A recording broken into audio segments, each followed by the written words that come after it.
Media అంతే. Sir, జనసేనలో అలజడి, మాజీ ఎమ్మెల్యే సస్పెన్షన్.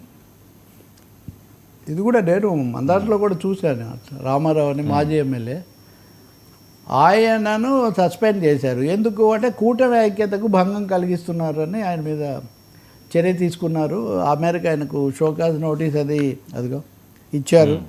ఆయన మాట్లాడుతున్నారు కూడా, ఆయన చాలా జాగ్రత్తగా ఆచితూచి మాట్లాడుతున్నారు. అది వరకు కూడా ఉన్నారు ఆయన ఎమ్మెల్యేగా. నాకు తెలుసు కొన్ని సమస్యలు, కొన్ని వివాదాలు కూడా తెలుగుదేశంలో ఉన్నప్పుడు కూడా ఎదుర్కొన్నారు. కానీ మళ్ళీ వైసీపీ ఇందులోకి వచ్చినట్టున్నారు, జనసేన.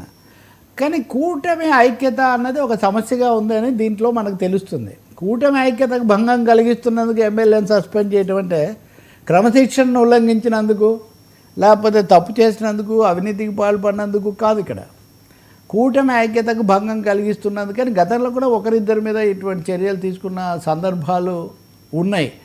ఇక్కడ మాట ఏంటంటే జనసేన పట్ల తెలుగుదేశం పార్టీలో కొంతమందికి అసంతృప్తి, ఆగ్రహం రావటం, లేదా కొన్ని విమర్శలకు గురి కావటం. మాకు అసలు అంత మీ మాట అయిపోయింది, మాకు ఎక్కడుంది, మాకు ఇస్తామన్న 3 పదవులు కూడా ఇవ్వలేదు, ఇలాంటి ప్రశ్నలు కొన్ని లేవనెత్తడం, సోషల్ రిప్రజెంటేషన్, సామాజిక ప్రాతినిధ్యం కూడా తగినంత లేకపోవడం, ఇవన్నీ కొన్ని అలజడికి జనసేనలో దారితీస్తున్నాయి. వాటిని మేము ప్రకటిస్తే, వాటిని మేము రిఫ్లెక్ట్ చేస్తే మా మీద యాక్షన్ తీసుకుంటున్నారు అన్నది వాళ్ళ ఆరోపణ. మరి పవన్ కళ్యాణ్ ఎప్పుడు కలుసుకోలేదని నేను చెప్తున్నారు వచ్చిన తర్వాత. ఇప్పుడు ఈయన సరే, మొన్న బాలినేని శ్రీనివాసరెడ్డి సంగతి కూడా చూసాం మనం, అది కూడా ఇప్పటివరకు అన్సెటిల్డ్. ఇప్పుడు కూటమి ఏర్పడినప్పుడే చంద్రబాబు నాయుడు ఒక మాట అన్నారు, మనం ముగ్గురం ఒక 3 పార్టీలు కానీ కూటమిగా ఉన్నాం కాబట్టి ఎవరినైనా వేరే పార్టీల నుంచి చేర్చుకునేటప్పుడు మనకు ఒక అవగాహన ఉండాలి, కామన్ అండర్స్టాండింగ్ ఉండాలని ఆయన చెప్పాడు. తెలుగుదేశంలోకి వచ్చిన వాళ్ళందరికీ అలా కామన్ అండర్స్టాండింగ్ ఉందో మనకు తెలియదు. జగన్ను తీవ్రంగా విమర్శిస్తూ తెలుగుదేశంలో ఎంతో కొంత స్థానం లభిస్తుంది అని అనేక మంది కూడా ఇప్పటికీ ఖతార్ మే హై అని క్యూలో అలాగే నిలబడి ఉన్నారు. కానీ వాళ్లకు ప్రవేశం లభించటం లేదు.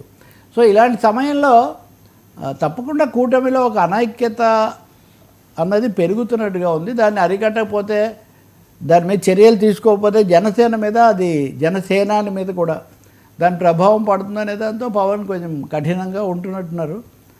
మొన్న ఇప్పుడు ఉదాహరణకు వర్మను అక్కడ ఇన్ఛార్జిగా నియమించడం లాంటి పరిణామాలు ఉన్నాయి. ఓకే, పై స్థాయిలో బాగానే కనపడవచ్చు, క్షేత్రస్థాయిలో ఎలా ఉంటాయి? సో ఒడిదుడుకులు రేపు స్థానిక ఎన్నికలు ప్రకటిస్తే ఇవి ఇంకా పెరిగే ఛాన్స్ ఉంది. ఎందుకంటే లోకల్ బాడీస్ అనేసరికి ఎవరు సర్పంచ్, ఎవరు వార్డు మెంబర్ దగ్గర నుంచి సమస్యలు వస్తాయి కదా.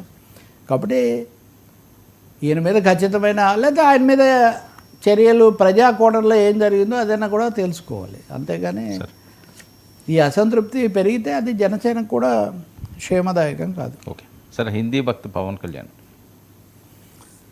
చాలా